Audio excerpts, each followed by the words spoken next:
What is going on, everybody, and welcome back to the channel. In today's video, it is my first time finishing Resident Evil 7. I really wanted to begin to dive into this big horror franchise right after we're on the back of the heels of Resident Evil 9 Requiem being announced a couple weeks ago. And since that announcement, I wanted to try and dive into the Resident Evil games I haven't played in preparation for Requiem, because I'm very excited. I haven't played all the Resident Evil games. I've played a few, which we'll talk about in a second, but Resident Evil 7 was one that I've heard very good things about. It switches to the first person perspective. It does all these new things for the franchise, and it seemed like it was a big hit when it came out, and a lot of people love it, so I wanted to check it out and see what all the hype was about. So, without further ado, let's dive in. Before we dive into Resident Evil 7, I want to talk about my background on Resident Evil, because I feel like that's important to know where I am coming from with my opinions from past experiences with the series. I did not play a lot of Resident Evil as a kid. I wasn't very into it. I didn't really know a whole lot about it. Not until pretty recently, a couple years ago, I played Resident Evil 2 for the first time. I think it was ahead of the Resident Evil 4 remake. I went and I finished Resident Evil 2 remake. A lot of good things said about that game. I wanted to try it out, and I really enjoyed Resident Evil 2. I thought that it was a great survival horror experience. Really my only experience with survival horror from at that point was Dead Space, so that was the only thing I was kind of going off of. Maybe I played Alan Wake before that too, I don't exactly remember, but Resident Evil 2 was my first dive into the series. And then when the Resident Evil 4 remake came out, I bought that right around when it came out, and that one is my favorite so far that I've played. I really enjoyed Resident Evil 4 remake. I thought that game did a great job of mixing action with survival horror, where I think 2 kind of leaned more into the horror part of it, which was, still a great game, but I was looking for a little bit more action, kind of like with Dead Space, and a little bit of a longer experience. Resident Evil 2 is a shorter game. Resident Evil 4 kind of takes you to all these different places, and I liked 4 a lot. That's my favorite so far. And then early last year, I played the Resident Evil 3 remake, and I was not that big of a fan of it. Just coming off of 2 and 4, it does not hit those highs that those games did. I just wasn't a fan of really the entire game. I mean, the characters were solid, the story was solid. Was not a big fan of the Nemesis and how he just kept coming back, and it was just kind of getting repetitive and redundant after the very short runtime of Resident Evil 3. You can finish that game in like 4 or 5 hours. Not a fan of Resident Evil 3. It's not a bad game. It's just really not anything special. I wouldn't go back to play it. 2 and 4 are very good, if not great, survival horror games, while 3 is just kind of there. Not really a big fan of 3. So that's kind of where I'm coming from. I've played all of the big, popular third-person Resident Evil games, but I haven't played, up until this point, 7. I still want to dive into Village, which I hope to do before Requiem comes out. And then maybe I'll play 5 and 6. I've heard those are kind of like the black sheep. They went very, very heavy with the action of those games. But if you guys want to see it and, see what I think about 5 and 6, I might go check those out too. So definitely going to check out Village before Requiem comes out. But now, let's dive into what I think about Resident Evil 7. I want to go ahead and dive into my favorite part about Resident Evil 7, and that is the gameplay. I thought that switching the perspective into the first person was the best move for the franchise. Going from the third person perspective, and 2, 3, and 4, that's what I played. And the same thing for a lot of people. When they did this back in 2017 when this game came out, and all you had to go off of was the third person games, and the series was kind of getting stale. What could they do to freshen things up? boom, they put the game in a first-person perspective, and that was the perfect way to bring Resident Evil back to its roots and focus on the horror, and they did that very well. They put all of these creepy, disgusting things, all the scares, all of these tense moments, and they put it right in your face in the first-person perspective. And it is definitely the scariest Resident Evil game by far. 2, 3, and 4 had some scary moments, had some, bone-chilling moments that you don't want to look at it, or you run it away, stuff like that. But Resident Evil 7 takes that and bumps it up to 11. Definitely the scariest Resident Evil game, and the gameplay is very good. I did not expect, going from the third person and 2, 3, and 4, as a whole, the gameplay felt really good in the third person. Switching it to first, the gameplay still holds up. I think that has a lot to do with the engine. It's a very good engine, the RE engine. They went and they made RE7, RE8, but they took the engine they used for 7, and then they started remaking the old games. I have no experience with the old games. I've seen footage of the older games, but that's how you know the engine is good, when you can go from first to third person, and with that same engine that has a solid foundation, you can still make great games. The gameplay in Resident Evil 7 feels really good. All the weapons that you use, they feel great. I mean, going throughout, and you take that, scavenging resource management that you had from the third person games, and you put that into Resident Evil 7. You put that in the first person, and I was just surprised. I was very surprised that they were able to pull it off with the gameplay. Hitting headshots feels good. When you miss a shot, you start to freak out because you don't have that much ammo to use. It creates those moments that it's hard to replicate in any other game. A survival horror game like a Dead Space, like a Resident Evil, does such a great job of making you an accurate shot, because if you miss, you run out of ammo. That's when things start to kind of get more scary. But what this game also does really well is the AI, because there's a lot of times in this game where you do fight your standard enemies, and I think the enemy variety could be a little better when you're just fighting the standard enemies, or not fighting the bosses, the main characters of the game, the main antagonists. I think the enemy variety could be a little better. I honestly think the DLC, which we'll talk about later in the video, did a better job of enemy variety than I remember from the main game. But you have these moments where you're being chased and you're always hunted. They bring that back from Resident Evil 2 and Resident Evil 3, like Mr. X and Nemesis. Even though I wasn't a big fan of how they did Nemesis, I think that style of an AI of an enemy like Mr. X, they took that and raised it up to 10 in this game, because you always have someone following you in some moments of these in this game, and that's really creepy. And you can stun them, but you can't outright kill them, so you have to make a decision if it's easier to stun them or easier to just keep an eye on them and move around them as they move around. Stuff like that. You also can find and increase your health with steroids. I think the stabilizer is what you can use to increase your reload speed indefinitely. You have antique coins that you can find and use as currency, and at certain points throughout the game you can spend those on entire new weapons. There are weapons that I could see but could not get because I didn't have enough coins, or for whatever reason. There's a good weapon roster in this game, and also inventory management is important too.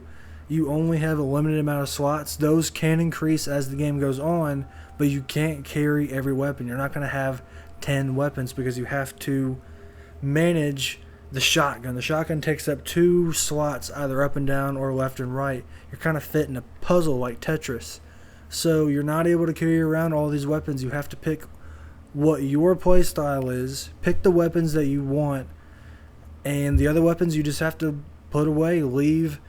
You can store them, which is also a nice thing. You can store things you're not using, whether it be weapons, ammo, old pieces to the store that you don't need that are taking up inventory space. You can put those away. That's a really cool feature.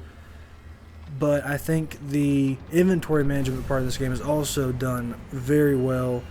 You have to pick the guns that fit your playstyle because you can't take everything, and guns can also be upgraded with attachments, stuff like that.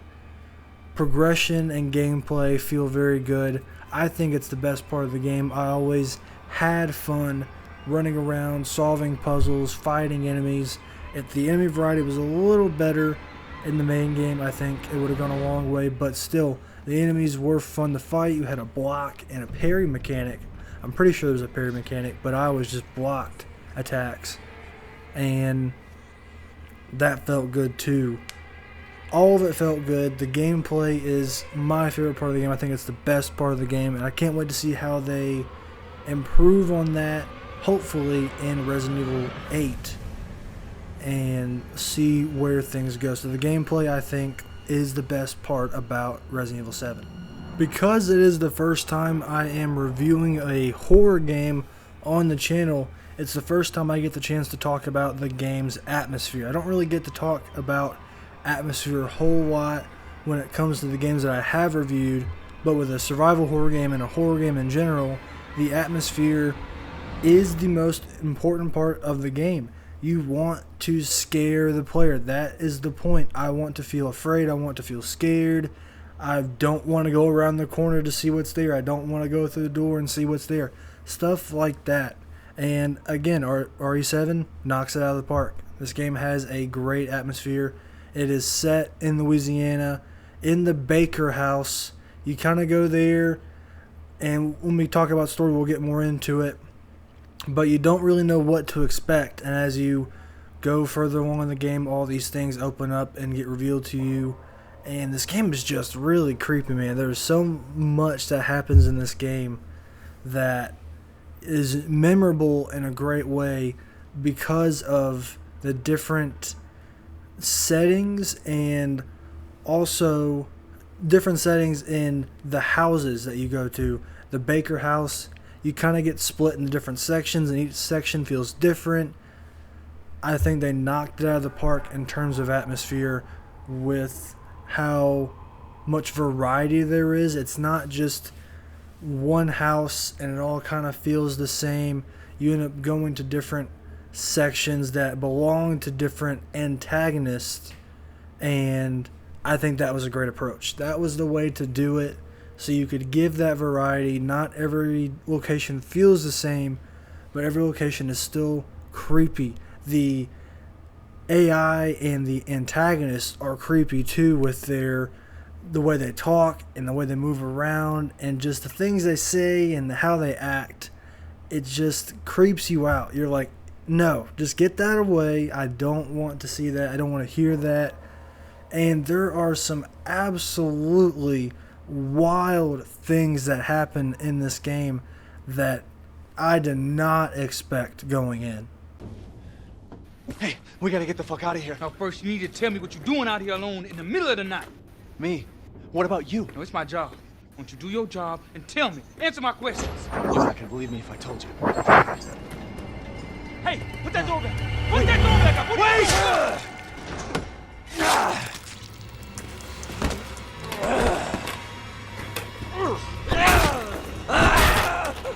There's great attention to detail because of the setting, because of it being set in Louisiana. You see things like, you see old food that's set out, flies everywhere. You see bugs, rats, you see worms, centipedes, all these gross bugs in this house that's been here for a minute, that is kind of aged, and all these different bugs have taken over. Stuff like that. There's a lot of attention to detail in making this just feel like a place you don't want to be in. You don't want to be here. I'm not going to spoil anything in terms of the different gameplay moments, story moments, stuff like that, where it gets real creepy. But just know that, like I said, this is the scariest Resident Evil game. There's a lot of creepy moments that happen. I think the atmosphere, the gameplay is my favorite part, but atmosphere is a close second. They really killed it with the atmosphere. Yeah, that's all I can say about it. It's just a really creepy game, and that's what it was going for. That's what I wanted and expected, and that's what I got. So I'm very happy with that. Now let's talk about story. I'm not going to get into any spoilers or anything like that in this video. I just want to give plot, premise, basic stuff, and talk about it as a whole without diving into spoilers. So this game goes away from Resident Evil 2, 3, and 4. None of the characters from those games, for the most part, are a part of this game. We get a brand new cast of characters. We get brand new main characters. We play as Ethan Winters. He is drawn to the Baker house in Louisiana by a message from his girlfriend, his wife, Mia, who's been missing, and she randomly pops back up with this message, and it drives Ethan to go to the Baker house in Louisiana, figure out where she's been, what's been going on, why is she just now saying something after 3 years. That's a great premise for a game in general, but also Resident Evil game, I think, also a great premise. It gives mystery from the get-go of, what is going on. But one thing I'll just go ahead and say right out front, and I think I've heard a lot of people say this as well, but not a big fan of Ethan Winters as a main character. I did not think that throughout the game, the dialogue that he had wasn't all that great. I feel like the relationship between him and Mia should be a lot better. There should be a lot more emotion between the two when they're both on screen, or when Ethan sees things happen to Mia. There's not any sort of reaction. I feel like they might have been trying to go for a, he doesn't say anything and your reaction is supposed to be his reaction. But when you have a voice protagonist, I feel like you have to, have the character show some sort of emotion when things happen. Or like when he gets hit, sometimes he gets, really screwed up in this game. There isn't a whole lot of emotion from that either. I feel like I'm not a big fan of Ethan. I hope in Resident Evil 8 he is written a bit better and just there's more emotion there. I think that's really what I'm missing from Ethan as a main character is there's just not a lot of emotion for the things that happen. He kind of just, it doesn't come off as being very important to him, I guess. I don't know. There's some moments, very few moments where that kind of peaks out.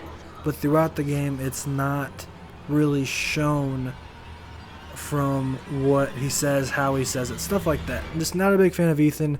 Mia, I think she's a solid character. Nothing crazy, not anything to complain about really, but nothing to write home about. When I go back and I think of Resident Evil 2 and 4, Resident Evil 2 you have Leon Kennedy, you have Claire, both great protagonists, and 4, Leon comes back and he's a fantastic protagonist alongside, Ada Wong.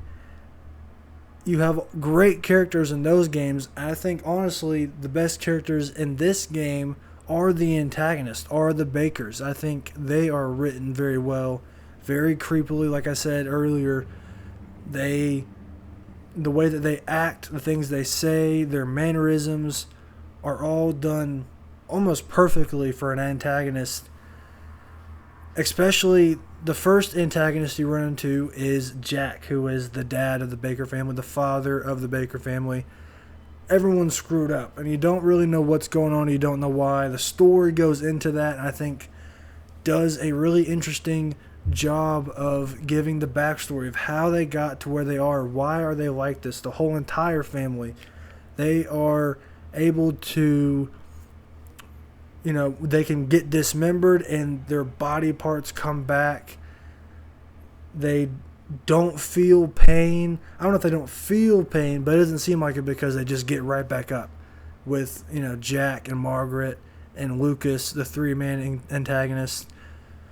I think the family, the antagonists, the Bakers, are great antagonists. All three of them. I think sometimes you can get into, the things that happen. You're like, okay, they just kind of seem like they're playing around with you, but their main goal is they want you dead. But there are a lot of moments where it feels like that could just happen very easily. But I guess then there wouldn't be a fun and entertaining game. So if you start thinking like that, it kind of takes all the fun out of the Resident Evil games. So you kind of get away from that after you played a few, I feel like. You just go along with it, even though there could be some plot holes in terms of, he could have really easily just killed him right there. Why did he let him live? Stuff like that. But as antagonists, they're great. You also have Zoe, who is the kind of black sheep of the family. She knows what's going on. She also helps you out, helps you kind of solve this mystery as you go on through the game. She's part of the family, but she's not a main antagonist. I think there is a choice in the middle of the game that was very questionable. I won't get into in terms of, at least for me, it felt like a super easy choice. I'm interested to see how the game went if you chose the other option, if you know what I'm talking about. But overall, I think where they went with the story in terms of introducing a mystery and introducing the family of the Bakers, how they got the way they were, also bringing me into it because you still have that to figure out and learn about, and all of it kind of comes together. It's not the best story. I think Resident Evil 4, I remember having a pretty solid story, but it's up there. I think it's a pretty solid story, a good story that kind of throughout the game I was like, okay, where is this going? Is this going to get to a place where it was kind of worth the journey? And I think, yeah, it was. I think there's great story moments here. So, as a whole, gameplay is very good. It's great gameplay, great atmosphere, and the story is very solid to good. I think this is overall a great Resident Evil game. I'm going to talk about DLC right now, but I just wanted to give a quick kind of recap of everything. I was very surprised by Resident Evil 7. I heard a lot of good things about it, and I think I prefer the Resident Evil 2. I can maybe see 7 over 2, but I'd say 2 over 7 for right now, but 4 is still my favorite. But Resident Evil 7 is still a very good game that I would definitely recommend to anyone who is interested in getting into the franchise or just wants a really creepy game to play that has great gameplay. Really quick, I wanted to throw a DLC segment into this video because I did play one of the DLCs, Not a Hero. And to talk about this, there will be some story spoilers, so quick disclaimer for that if you don't want to hear any spoilers. This is the end of the video. Thanks for watching, but I'm going to talk about some DLC. I'm going to talk about the free DLC that is called Not a Hero. There are other DLCs in this game. You have End of Zoe, I think is the name of the DLC, and also Banned Stories, which I've heard good things about. But for free, you do get Not a Hero. So I'm just going to talk about this really quick, nothing crazy. But I think the other DLCs are anywhere from $10 to $20, and I think it's a pretty good deal. You get a couple more hours worth of Resident Evil 7. So, not able to say anything about those experiences and how those were, but I think for the price and what I've heard about them, I think they're pretty good deals. But Not a Hero, didn't know this was free until I finished the game. Was like, oh, okay, let me see if I have the DLC, because I thought I had all of them. But I just had this one, and it takes place right after the game, literally right after the game, where Lucas is the only one left in the family that's still alive, and you take the role of Chris Redfield, who comes in as kind of a surprise at the end of the story. He's the one who saves Ethan and Mia and is working for Umbrella Corporation and gets them out, but also still has the job of taking on Lucas. And what I took from this DLC was it takes a more action approach than 7 did. And I think based on what I've heard about 8 and where that goes gameplay wise, that takes a more action focus. It kind of seemed like they were testing the waters with this DLC to lead up to Village. They were kind of seeing, okay, how do players like this gameplay? You know, more enemies, you have a lot more ammo to work with, a lot more at your disposal. There's a lot more happening at once. It still has scary moments for sure, but it leans more towards the action. I really enjoyed it. I thought it was a nice switch up from the main game, even though I would have taken more of the main game and that, kind of grounded horror style of gameplay. I think that the action focus, went well towards this DLC and how it seemed like Chris would handle this situation. It changes the HUD a little bit, which I thought was cool. New weapons, new gadgets, grenades, stuff like that. Just kind of throwing ideas at the wall and seeing what would stick. Not a very long DLC. I think it took me about an hour to finish, so you can get through it pretty quick. Hour and a half, knock it out. Good gameplay moments in this DLC. I think it's definitely worth playing if you want more Resident Evil 7. And it also kind of switches it up a little bit. It's not the exact same.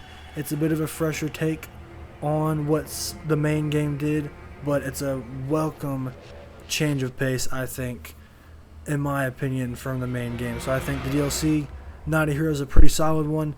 Also, it seems like the other DLCs are definitely worth the money because you just get more RE7 and also more lore, more info on the story and stuff like that. So DLC, I think, has done very well in this game. So that'll do it for the video. Thank you guys for watching and hanging out, talking about Resident Evil 7 and my thoughts after my first time finishing it. Let me know if you guys want to see more Resident Evil on the channel. In the lead up to Requiem, I am going to for sure play through Village at some point throughout the year. Probably not anytime soon, just to kind of get a little break from it and play some other games, but I do want to check out Village. But if you guys want to see, Resident Evil 5 or 6, I have not played or finished those games yet, and you want to see how I feel about those games, let me know, because I will definitely check those out. Not really on the plate, not really planning on playing those games, but I will if you guys want to see it. So that will be it for the video. Thank you guys for watching. Stay tuned for more videos, and I'll talk to you later.